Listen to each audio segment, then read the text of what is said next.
hindi siguro niya ako binigyan ng kapangyarihan dahil alam niyang baka mapahamak ako. Siguro mas gusto na lang ng Diyos na maging ganito na lang ako para itama yung iba at punahin yung mga dapat akong punahin. Kasi kung nagkaroon ako ng kapangyarihan, ako baka ang dating tuspok na Pilipino. Tutuspokin ko sila, gagamitin ko yung kapangyarihan yung pinagkaloob sa akin ng batas para tuspokin lahat ng mga abnormal sa lipunan.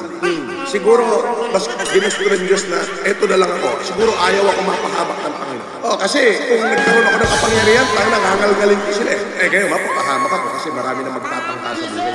So, mas masarap yung ganito na lang. Siguro yun ang kaloob ng Diyos. Hindi ko kayang questionin yung wisdom niya. Pero ako ho, yung living manifestation lang. Kapag minahal mo yung maliliit, mamahalin ka ng Diyos. Why? Because sabi nga, what you do to the lesson of thy brethren, you do it to me. At sinabi rin yun, box of olive, the word of the people is the word of God. Kaya nga ho, ang sinasabi ko, kaya siguro nilagay ako ng Panginoon sa ganito na lang nakatayo. Kasi kung binigyan niya ako ng kapangyarihan, baka ho, ako'y mapahamak. Bakit ho ako mapapahamak? Kasi marami akong tatangka sa buhay ko at maraming magagalit sa akin. Bakit po? Kasi gagamitin ko yung kapangyarihan ko pinagkaloob sa akin ng saligang para ngangaling ko nilang lahat.